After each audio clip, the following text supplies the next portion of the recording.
Filipi 1 ayat 20 sampai ayat 26 kita baca. Kita belajar dari Rasul Paulus. Rasul Paulus ini luar biasa. Tuhan mengubah kehidupannya dan menjadikan dia alat yang luar biasa dalam tangan Tuhan.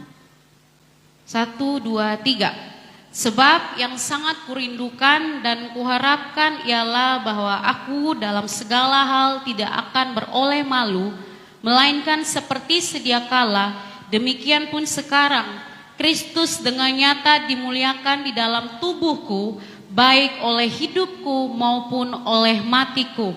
Karena bagiku hidup adalah Kristus dan mati adalah keuntungan. Tetapi jika aku harus hidup di dunia ini, itu berarti bagiku bekerja memberi buah. Jadi mana yang harus kupilih? Aku tidak tahu. Aku didesak dari dua pihak. Aku ingin pergi dan diam bersama-sama dengan Kristus. Itu memang jauh lebih baik, tetapi lebih perlu untuk tinggal di dunia ini karena kamu. Dan dalam keyakinan ini taulah aku akan tinggal dan akan bersama-sama lagi dengan kamu, sekalipun supaya kamu makin maju dan bersuka cita dalam iman, sehingga kemegahanmu dalam Kristus Yesus makin bertambah karena aku, apabila aku kembali kepada kamu. Bapak Mama, Rasul Paulus berpikir bahwa alangkah indahnya kalau dia itu langsung pergi hidup di sorga dengan Tuhan Yesus. Amin. Itu hal yang paling indah. Semua kita merindukan itu. Amin. Iya, kita harus merindukan hidup dengan Tuhan Yesus di sorga seperti itu.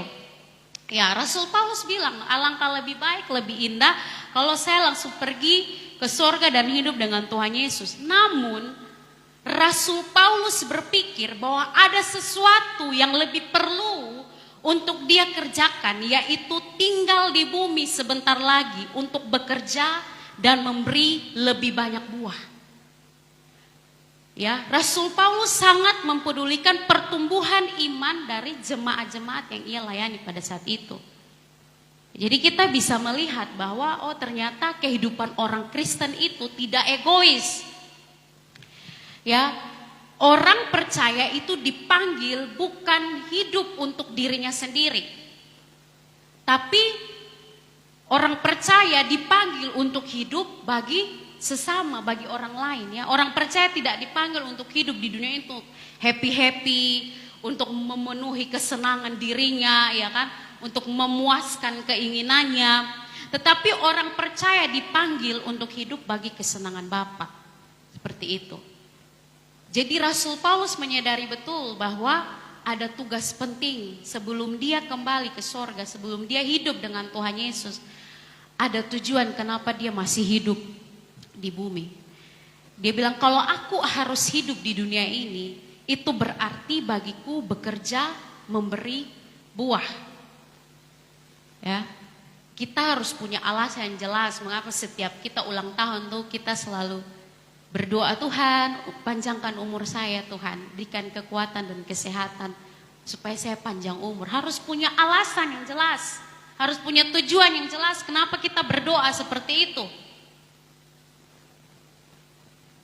Ya, kita minta umur yang panjang, kita minta kesehatan, itu bukan untuk supaya kita bisa menikmati indahnya dunia ini, hingar-bingar kemewahan dunia ini dengan segala kenikmatannya. Tapi kalau kita minta umur yang panjang dan Tuhan menganugerahkan umur panjang itu untuk kita, kita harus sadar bahwa itu berarti adalah kesempatan yang lebih banyak untuk kita berbuah. Jadi orang Kristen tidak akan membuang-buang waktu atau kesempatan hidupnya untuk hal yang sia-sia, kesenangan-kesenangan semata, tidak. Tapi semakin usia bertambah, ketika bangun pagi masih hirup napas, berarti ini kesempatan untuk saya berbuah. Ini kesempatan untuk saya menghasilkan buah yang lebih banyak dari hari kemarin. Harusnya seperti itu kesadaran kita, seperti orang Kristen. Jadi kita tidak hidup dengan tanpa tujuan. Kita tidak hidup ya semau-maunya kita saja seperti itu. Ya. lebih banyak lagi kita mau menjadi dampak, menjadi berkat. Lebih banyak lagi orang yang mau kita tolong, lebih banyak lagi jiwa yang kita mau bawa pada Kristus lewat hidup kita. Itu seharusnya. Nah, itu yang konsep yang Rasul Paulus miliki seperti itu, dan itu juga yang seharusnya dimiliki oleh orang percaya. Kalau saya dan saudara masih hidup hari ini, itu berarti kesempatan untuk berbuah. Tidak boleh ada orang Kristen yang tidak berbuah. Tidak boleh. Ya, bukan hanya berbuah tapi berbuah banyak seperti itu, sesuai tema. Berbuah lebat, ya. Ada kuasa Roh Kudus di dalam kita yang akan memampukan kita untuk berbuah lebat. Kita mungkin berpikir bagaimana caranya berbuah. Apakah hidup saya sudah cukup berbuah? Apakah hidup saya sudah cukup berdampak? Tanya Roh Kudus di dalam kita. Roh Kudus, sejauh ini, sejauh mana saya sudah berbuah? Sejauh mana hidup saya sudah berdampak? Sejauh mana hidup saya sudah menjadi berkat? Ya, Alkitab banyak berbicara tentang buah. Itu dimulai dari buah roh di Galatia 5 itu ayat 22 ya. Kasih, sukacita, damai sejahtera, kesabaran, kemurahan, kesetiaan, kelemah lembutan.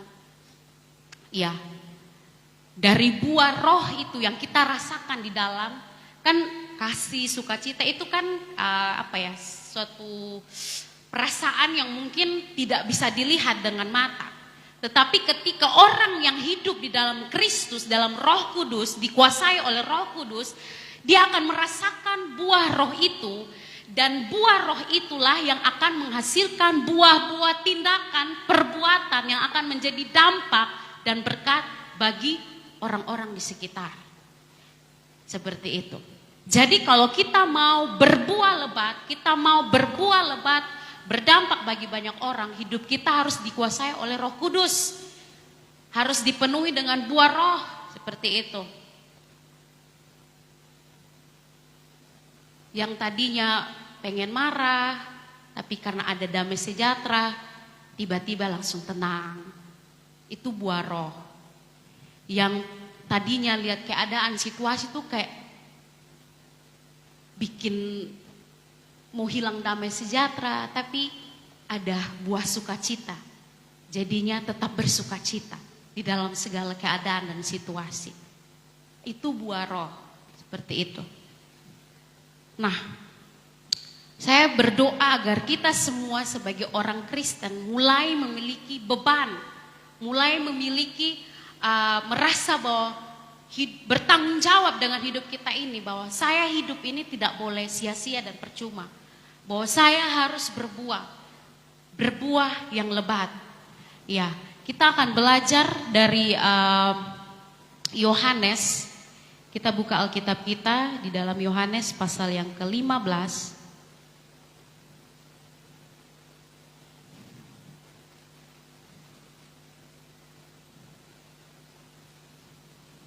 Itu adalah pesan-pesan terakhir Tuhan Yesus sebelum dia menghadapi kematian. Seperti itu. Kita baca ya. Yohanes 15 ayat yang pertama sampai ayat yang ke-8. Kita baca sama-sama Bapak Mama. 1, 2, 3. Akulah pokok anggur yang benar dan Bapakulah pengusahanya. Setiap ranting padaku yang tidak berbuah dipotongnya, dan setiap ranting yang berbuah dibersihkannya supaya ia lebih banyak berbuah. Kamu memang sudah bersih karena firman yang telah kukatakan kepadamu. Tinggallah di dalam aku dan aku di dalam kamu. Sama seperti ranting tidak dapat berbuah dari dirinya sendiri kalau ia tidak tinggal pada pokok anggur, demikian juga kamu tidak berbuah jikalau kamu tidak tinggal di dalam aku. Akulah pokok anggur dan kamulah ranting-rantingnya. Barang siapa tinggal di dalam aku dan aku di dalam dia, ia berbuah banyak. Sebab di luar aku kamu tidak dapat berbuat apa-apa. Barang siapa tidak tinggal di dalam aku, ia dibuang keluar seperti ranting dan menjadi kering. Kemudian dikumpulkan orang dan dicampakkan ke dalam api lalu dibakar. Jikalau kamu tinggal di dalam aku dan firmanku tinggal di dalam kamu, mintalah apa saja yang kamu kehendaki dan kamu akan menerimanya. Dalam hal inilah Bapakku dipermuliakan, yaitu jika kamu berbuah banyak, dan dengan demikian kamu adalah murid-muridku. Kita akan belajar dari bacaan ini Bapak Mama. Ya, kunci untuk kita dapat berbuah lebat. Jadi sebenarnya semua sudah ada dalam Alkitab. Ya, jadi kita akan merenungkan kembali. Yang pertama, kunci untuk kita dapat berbuah lebat adalah hidup di dalam Tuhan. Ya, seperti yang tadi kita baca di ayat yang pertama itu, di situ bukan di ayat yang keempat. Tinggallah di dalam aku dan aku di dalam kamu. Nah, hidup di dalam Tuhan itu juga berarti bahwa hidup yang bergantung penuh kepada Tuhan. Seperti itu. Jadi hidup kita itu tinggal di dalam kehidupannya Kristus. Ayat 45 di situ. Tinggallah di dalam aku dan aku dalam kamu, sama seperti ranting tidak dapat berbuah dari dirinya sendiri kalau ia tidak tinggal pada pokok anggur. Demikian juga kamu tidak berbuah jikalau kamu tidak tinggal di dalam aku. Akulah pokok anggur dan kamulah ranting-rantingnya. Barang siapa tinggal di dalam aku dan aku di dalam dia, ia berbuah banyak. Sebab di luar aku kamu tidak bisa berbuat apa-apa. Kita hanya bisa berbuah lebat ketika kita ada terus tertanam dan tinggal di dalam Kristus dan Kristus ada di dalam kita. Itu sudah menjadi hukumnya. Ya. Kenapa Tuhan Yesus mengatakan bahwa kamu harus tinggal di dalam aku baru kamu bisa berbuah? Saya sedikit merenungkan ayat ini, ternyata ini juga memberikan saya sebuah rema. Saya coba sampaikan, mudah-mudahan tidak membingungkan Bapak Mama ya. Saya juga baru merenungkan ini juga tadi malam seperti itu. Tuhan Yesus bilang tinggal di dalam aku baru kamu bisa berbuah. Baru kamu bisa menghasilkan sesuatu dalam hidupmu. Ini adalah sebuah konsep yang berbeda dengan ajaran agama di luar sana. Ya, kalau orang-orang di luar sana mereka berusaha untuk berbuat baik, untuk mencapai keselamatan, untuk mencapai perkenanan Tuhan seperti itu ya. Jadi perbuatan baik mereka kejar, mereka lakukan perbuatan baik itu semata-mata hanya untuk bisa berkenan di hadapan Tuhan. Tetapi berbeda dengan konsep kita orang Kristen bahwa kita harus tinggal di dalam Kristus dulu, baru perbuatan-perbuatan baik itu keluar.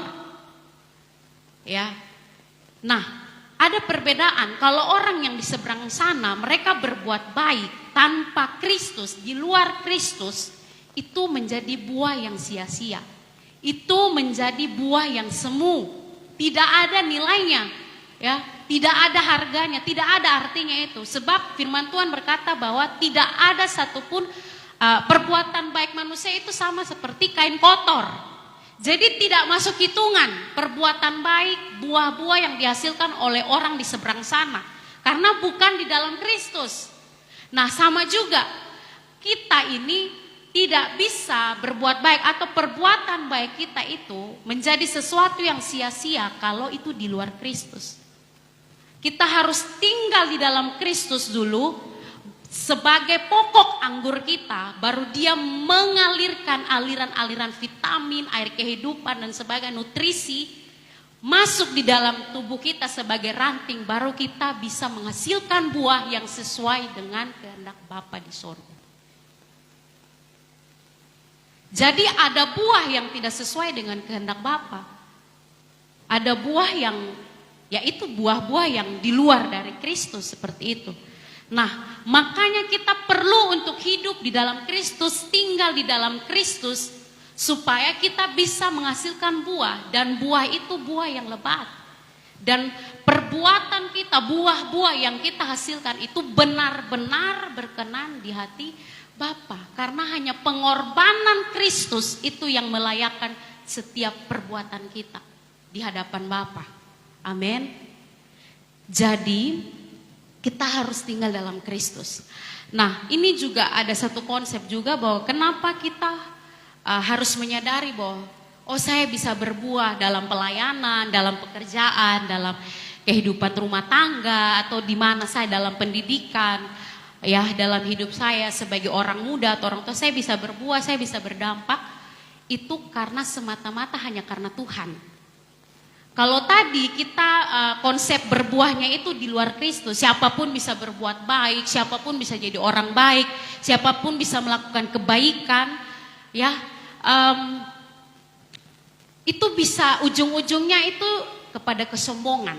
Jatuh-jatuhnya itu pada kesombongan, jatuh-jatuhnya itu pada menganggap bahwa iya ini karena saya, memang saya kaya, saya dermawan, uang saya banyak, jadi saya suka hambur-hamburkan, bagilah kasih orang yang kekurangan, orang-orang yang sonde makan, sonde punya rumah, saya bisa. Ya itu jatuh-jatuhnya menyombongkan diri, jatuh-jatuhnya memegahkan diri sendiri.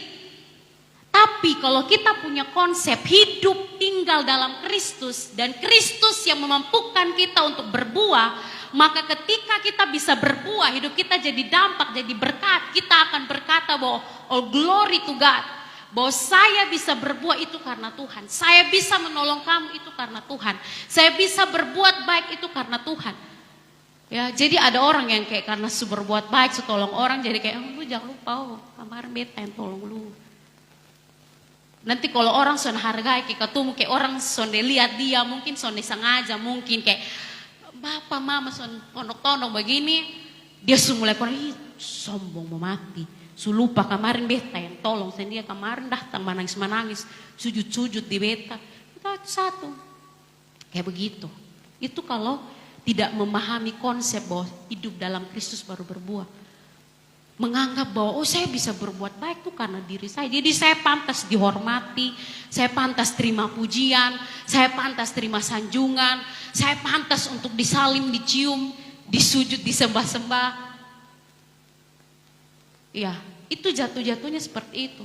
Tapi Tuhan mau kita menyadari bahwa ketika kamu tinggal di dalam aku, kuasa Roh Kudusku memampukan kamu berbuah, maka kamu akan menyadari bahwa kamu adalah alatku, kamu adalah hambaku.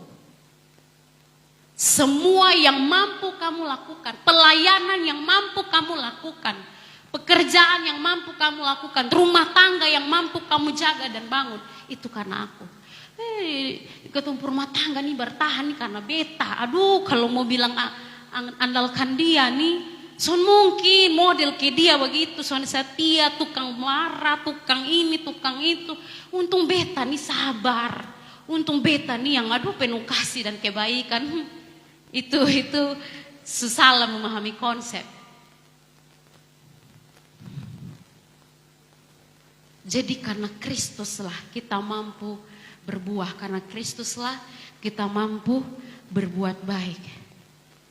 Ya, Tuhan yang memampukan kita. Maka dengan motivasi yang benar seperti ini, Tuhan akan terus menerus menambahkan kemampuan dalam diri kita untuk berbuah.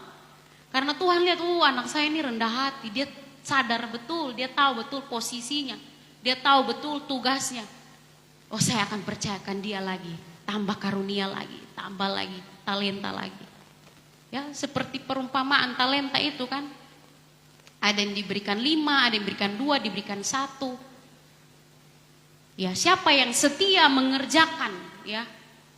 Apapun posisi kita hari ini dalam hidup, kita kalau setia melakukan itu dan Tuhan menilai kita, ini dia setia, Tuhan akan menambahkan kemampuan sehingga kita akan terus berbuah, berlipat-lipat kali ganda sehingga buah kita itu menjadi lebat. Seperti itu. Ada amin kok Bapak Mama? Ya, puji Tuhan, saya kenapa ngos-ngosan nih? Ya, Tuhan Yesus sangat baik sekali. Jadi kita perlu tinggal hidup di dalam Tuhan, bergantung, bergaul dengan Tuhan. Ya, berulang-ulang kalilah semua pendeta hamba Tuhan akan selalu mengatakan bahwa kalau bergaul dengan Tuhan itu berarti harus punya hubungan doa, ya kan? Punya hubungan membaca firman Tuhan. Setia baca firman Tuhan, renungkan, ya punya waktu dengan Tuhan, punya persekutuan dengan Tuhan. Ya itu sudah caranya hidup di dalam Tuhan, tidak ada cara lain lagi seperti itu. Ya. Jadi sekali lagi hari ini firman Tuhan mengingatkan kita, kalau mau hidup kita berbuah lebat, berbuah yang lebat menyenangkan hati Bapa di sorga, terus tinggal di dalam Kristus. Seperti itu. Nah yang kedua, bagaimana kunci agar kita dapat berbuah lebat. Yang kedua adalah mati terhadap diri sendiri. Ya. Coba kita lihat ayat yang kedua. Ayat yang kedua mengatakan seperti ini. Setiap ranting padaku yang tidak berbuah dipotongnya, dan setiap ranting yang berbuah dibersihkannya, supaya ia lebih banyak berbuah. Jadi kita ini sudah berbuah. Amin. Yakin? Yakin. Kita ini sudah berbuah. Tapi Tuhan mau lebih lagi berbuah. Lebih banyak lagi berbuah. Nah, kunci yang kedua itu adalah kita harus mati terhadap diri sendiri. Kita berhenti hidup untuk memuaskan keinginan kita atau untuk menyenangkan perasaan-perasaan kita, dan lebih lagi memilih untuk memuaskan Tuhan. Jadi Bapak Mama yang terkasih dalam Tuhan Yesus, kita ini sudah berbuah. Tapi kalau untuk menghasilkan buah yang lebih lebat, kita harus dibersihkan. Amin. Ada proses pembersihan. Tuhan, kok saya setiap melayani nih, saya tolong orang terlalu banyak. Kenapa kok saya punya hidup nih masalah terus? Kenapa kok harus hadapi tantangan pergumulan yang sama terus Tuhan? Kayak beta rasa kalau beta melayani dengan baik, beta melakukan pekerjaan tanggung jawab sebagai ibu rumah tangga, sebagai ya pegawai profesi apapun itu, saya rasa harusnya hidup saya itu enak begitu, seperti hidup orang lain, enjoy, happy, ya kan? Tapi ini konsepnya, Tuhan mau kita berbuah lebih banyak, jadi kita harus dibersihkan terus. Luar biasa, orang Kristen punya hidup tuh, menyala Kristenku, menyala hidupku ya, kalau ada orang menyala, ya.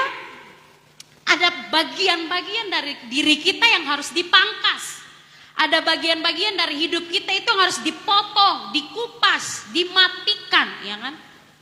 Supaya ranting kita ini ya, sebagai ranting kita lebih bisa maksimal menghasilkan buah. Misalnya kayak di ranting pohon ada daun-daun yang kering. Kalau itu tidak dicabut itu apa ya?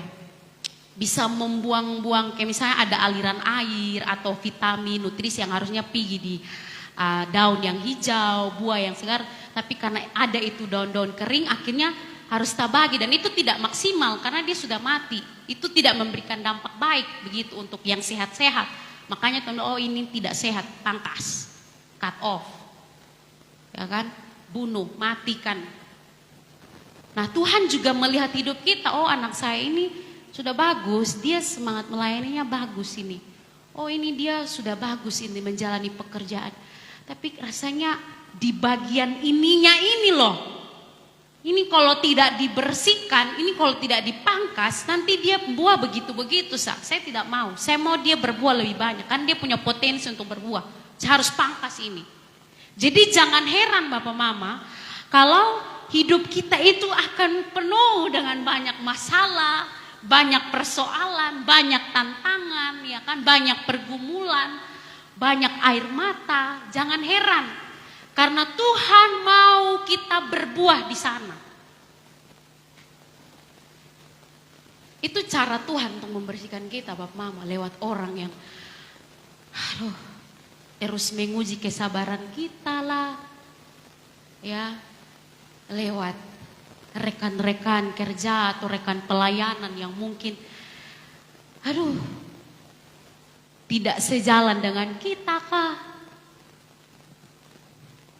atau banyak sekali keluarga kita yang mungkin berlaku tidak adil dengan kita kah? Banyak sekali nanti ada cara Tuhan itu untuk mengeluarkan hal-hal yang tidak baik dalam diri kita. Supaya kita menyadari ketika kita menghadapi masalah, ketika kita menghadapi proses, tantangan, pergumulan, Tuhan mau melihat diri kita di situ. Di mana posisi kita? Apa respon kita? Bagaimana caranya kita menyikapi itu semua sehingga bisa menghasilkan buah?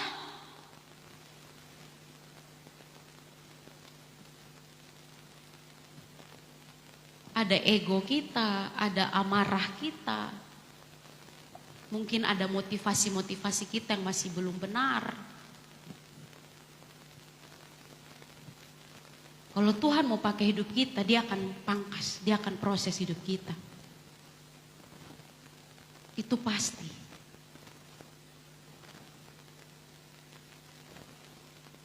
Jadi kita harus siap untuk dibersihkan oleh Tuhan. Setiap saat, setiap hari. Jadi cara pandang kita juga berubah begitu sebagai orang percaya ketika kita menghadapi masalah. Ya, ketika kita berhadapan dengan proses kehidupan yang rasanya berat. Situasi-situasi yang rasanya kita tuh tidak mampu lagi untuk menghandle, memikul situasi itu. Tapi Tuhan mau kita melihat sesuatu di sana. Adakah kesempatan untuk saya bisa berbuah di sana? Adakah sesuatu yang bisa saya lakukan supaya saya bisa tetap berdampak? Adakah maksud Tuhan di situ? Kenapa saya terus mengalami pergumulan ini? Apakah memang saya akan menghasilkan buah di sana? Kita perlu untuk merenungkan lebih dalam seperti itu.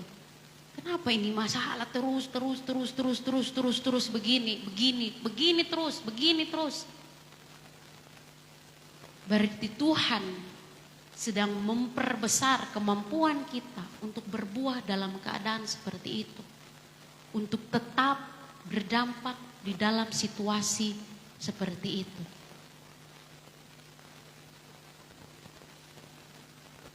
Kadang-kadang kan kita berpikir seperti itu, saya butuh situasi yang enak, saya butuh situasi yang semua berjalan seperti yang saya inginkan, semua berjalan seperti yang saya mau. Oh, saya pasti akan berbuah di situ, saya akan berbuah banyak. Tidak juga. Kadang-kadang Tuhan itu sengaja, Tuhan mengizinkan kita ada di situasi-situasi, pergumulan-pergumulan lembah, kekelaman, di mana Tuhan mau mengasah kita, melatih kita, membentuk kita, membongkar, membentuk, menghajar, membentuk lagi, untuk mau melihat di sana bahwa ada kapasitas kita untuk berbuah. Jadi kita jangan berputus asa dalam keadaan apapun. Kita jangan berputus asa di dalam situasi-situasi hidup kita, dalam keadaan-keadaan hidup kita yang rasa-rasanya di sini nih, di bagian-bagian ini yang kayaknya bikin beta nih, kayaknya beta mau menyerah, beta mau mundur, seperti itu. Tapi mari kita lebih dalam di dalam Tuhan dan kita mencari kehendak Tuhan. Apa Tuhan? Apa yang sebenarnya Tuhan mau? Jadi kita harus sadar bahwa ketika kita mau berbuah lebat, ketika kita mau berbuah banyak, kita juga harus siap untuk dibersihkan. Karakter kita, cara hidup kita, pola pikir kita, itu harus dibersihkan. Baru kita bisa berbuah dengan maksimal. Amin. Ya.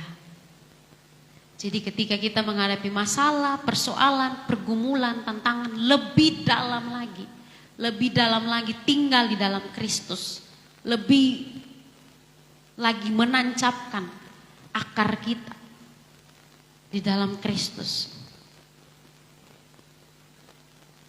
Ya, Yohanes 12 ayat 24, Tuhan Yesus juga memberi umpama yang sejalan atau serupa dengan Yohanes tadi yang ayat 2 itu. Tuhan Yesus memberi umpama seperti ini, biji sesawi itu harus mati di dalam tanah dulu, baru bisa bertumbuh dan hasilkan lebih banyak buah. Ya, jadi biji sesawi yang tadinya cuma sebiji, itu kalau mau menghasilkan lebih banyak buah, itu dia harus dimasukkan dalam tanah dan benih itu harus mati dulu. Ketika benih itu mati, baru mulailah tumbuhlah kehidupan di sana. Mulai bertumbuhlah batangnya, semuanya. Lalu disitulah akan menghasilkan lebih banyak buah. Dari yang tadinya 1 bisa jadi 5, bisa jadi 10. Konsepnya adalah harus mati dulu. Jadi kehidupan kita sebagai orang Kristen juga seperti itu.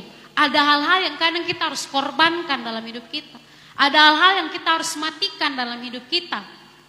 Untuk kita bisa menghasilkan buah. Ya seperti Tuhan Yesus ini kan kejadiannya Tuhan Yesus ini sudah mau menuju pada kematian kan. Tuhan Yesus ini sebenarnya lagi kasih kode, kasih kayak isyarat ke murid-muridnya bahwa begini loh cara hidupnya orang Kristen. Harus mati supaya bisa menumbuhkan banyak buah. Tuhan Yesus mati di kayu salib supaya saya dan saudara bisa hidup sebagai buah-buah dari pekerjaan Tuhan Yesus selama dia ada di bumi. Nah itu konsepnya. Tuhan Yesus bilang kamu harus mati dulu. Mati terhadap dirimu, mati terhadap keinginanmu, mati terhadap kepentinganmu. Di situ baru kepentingan Bapa akan muncul dan kamu akan menghasilkan buah yang banyak. Itu yang Tuhan Yesus tunjukkan. Dia mati di kayu salib. Dia memberikan nyawanya, hidupnya. Dia tanggalkan semua keegoisannya, kepentingannya di sana. Supaya banyak jiwa, banyak orang yang datang kepada Bapa. Seharusnya kita juga seperti itu. Harusnya saya balas dendam di itu orang. Tapi karena saya berpikir bahwa jiwanya lebih berharga, maka saya harus mengampuni dia. Saya harus menerima dia. Saya harus memaafkan dia. Saya yang harus mati. Perasaan saya yang harus mati. Saya yang harus mati supaya dia hidup. Harusnya saya bisa marah dengan dia, maki dia, maki ancor dia. Tapi saya ingat bahwa jiwanya lebih berharga. Maka saya memilih untuk mengucapkan berkat kepada dia. Saya memilih untuk memeluk dia, merangkul dia. Karena apa? Itu buah. Kita harus berpikir seperti itu.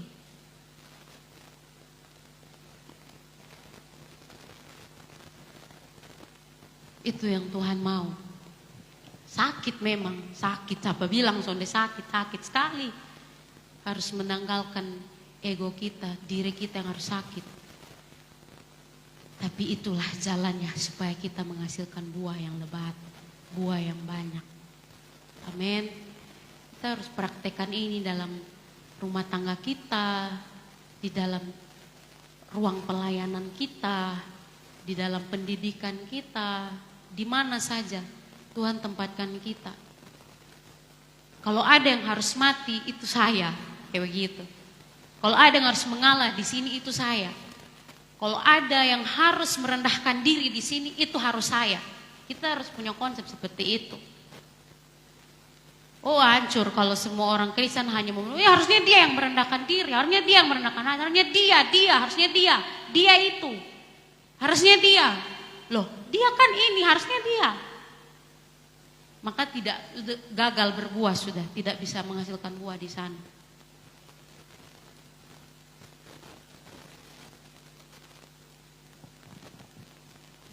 Nah inilah kehendak Tuhan yang harus kita pahami dalam hidup kita. Kita pasti bisa berbuah lebat, Bapak Mama, pasti bisa. Karena kuasa Roh Kudus itu ada dalam kita. Nah yang ketiga, yang terakhir adalah di ayat yang kita lihat ayat yang 7. Ayat yang ke-7 di situ Tuhan Yesus bilang, Jikalau kamu tinggal di dalam aku dan firman-Ku tinggal di dalam kamu, mintalah apa saja yang kamu kehendaki dan kamu akan menerimanya. Ya, yang ketiga, menjadikan firman sebagai dasar hidup kita. Nah, Bapak Mama, ada hubungan yang erat antara doa yang terjawab dengan hidup yang dikuasai oleh firman Tuhan. Jadi ketika firman Tuhan tinggal di dalam kita, maka segala keinginan kita, kehendak kita itu dikuasai dan dikendalikan oleh firman. Jadi segala kecenderungan hati kita adalah tentang kehendak Tuhan.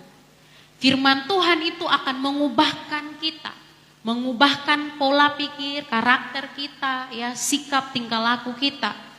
Maka minta apa saja di dalam konteks ayat ini adalah apa saja yang kita kehendaki itu juga yang adalah kehendak Bapa.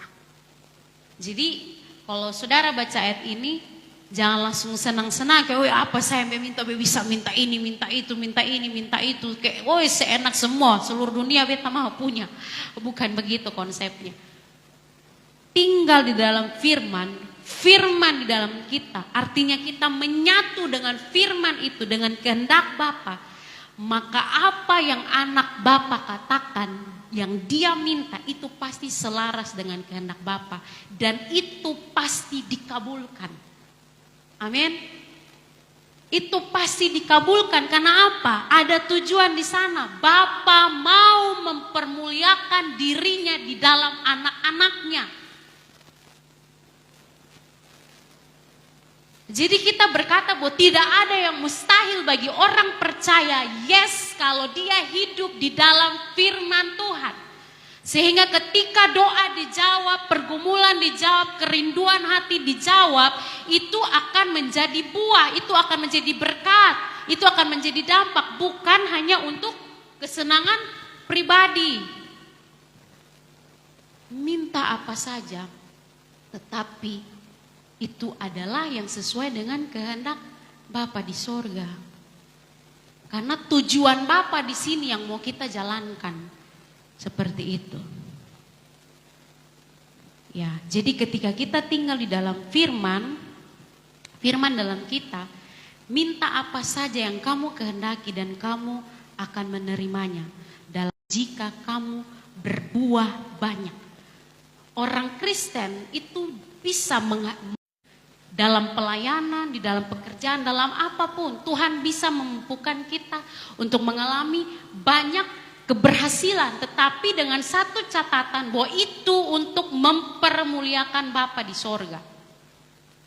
Amin. Ya, jadi kita bukan untuk kesombongan diri, bukan untuk pamer-pamer, bukan untuk kemegahan diri kita, bukan, tetapi untuk memuliakan Bapa di sorga, seperti itu. Jadi saya dan saudara hari ini kita diberkati oleh Tuhan, kita diberikan kapasitas, karunia, talenta-talenta yang luar biasa. Semua itu harus kita pakai untuk kemuliaan Bapa di sorga. Amin. Iya. Jadi itu adalah 3 kunci untuk kita bisa berbuah lebat, hidup di dalam Tuhan, mati terhadap diri sendiri, dan menjadikan firman sebagai dasar hidup kita. Setiap hari harus ada perubahan hidup. Kita juga harus cek, bertanya, kira-kira orang di sekitar kita nih su merasakan buah kok belum su merasakan dampak dari bepu hidup kok belum Ya, kita harus bertanya seperti itu setiap hari. Ya, saya jadi istri, saya jadi suami, saya jadi anak, ya kan? Apakah hidup saya ini sudah berbuah atau belum? Hidup saya ini sudah berdampak atau belum? Ya, kita harus bertanya seperti itu setiap hari. Dan nanti kita akan melihat bahwa dengan jujur kita akan melihat bahwa oh iya ya, ternyata saya masih membuang banyak kesempatan untuk berbuah. Seperti itu.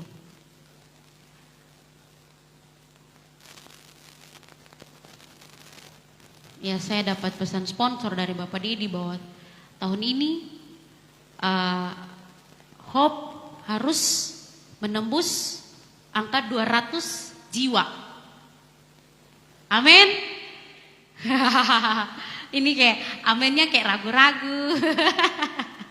Tidak apa-apa kalau kemarin belum lolos, ini tahun lagi kita coba leto.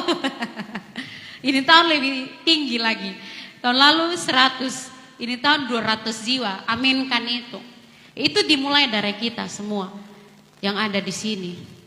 Bagaimana kegigihan dan semangat. Saya sangat bersyukur sekali bahwa saya masih melihat Maheni, Bapak Stevi, Kak Monce, semua yang ada di sini. Saya bersyukur sekali bahwa Kak Jesli, semua masih setia.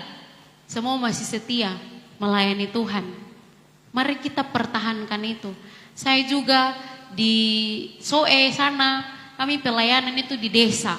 Seperti itu, kami pelayan di desa. Jadi kami tiap hari bertemu dengan orang-orang di desa, orang-orang yang sederhana. Ya bagaimana ya, kalau mau bilang ya, kalau mau dibandingkan situasi, pasti di sini di kota jauh lebih wow, lebih luar biasa daripada situasi di desa seperti itu ya. Setiap tempat pelayanan tuh punya tantangan, masalah, persoalan masing-masing Bapak Mama. Ya, karena Tuhan mau membentuk kita juga seperti itu. Jadi Tuhan mengajarkan saya bahwa dimanapun fokus kamu harus Tuhan, seperti itu. Kalau fokus kamu Tuhan, kamu tidak akan kecewa, kamu tidak akan mudah menyerah, kamu tidak akan mudah putus asa. Fokus kamu adalah Tuhan. Jadi dimanapun kita berada, kita akan bisa merasakan hadirat Tuhan, kita bisa merasakan kuasa Tuhan. Seperti mau dalam kesederhanaan, mau dalam kemewahan, mau dalam ketersediaan fasilitas yang luar biasa atau yang biasa-biasa saja. Kalau fokus kita adalah Tuhan, fokus melayani kita, fokus beribadah kita adalah Tuhan, kita bisa berjumpa dengan Tuhan. Dan itu yang saya wow luar biasa sekali. Ya sebelum menutup khotbah ini supaya Bapak Mama tuh melihat bagaimana di desa situasi seperti apa. Ya kebanyakan kami di sana orang-orang tua. Jadi kalau Mama di sana, Mama Gembala, beliau mengatakan bahwa sekalipun skill orang-orang di situ ya aduh jatuh bangun lah ya, tapi beliau terus berusaha untuk kasih kepercayaan terus. Mau WL salah-salah lagu, salah-salah begitu kan. Kadang batabrak dengan musik juga, kadang salah lirik atau apa. Hajar terus, sikat terus seperti itu. Jadi kayak kami kalau di persekutuan doa, itu yang pimpin pujian tuh nenek-nenek, mama-mama itu yang kadang sen satu masuk ref ya kan, sen ref pulang satu.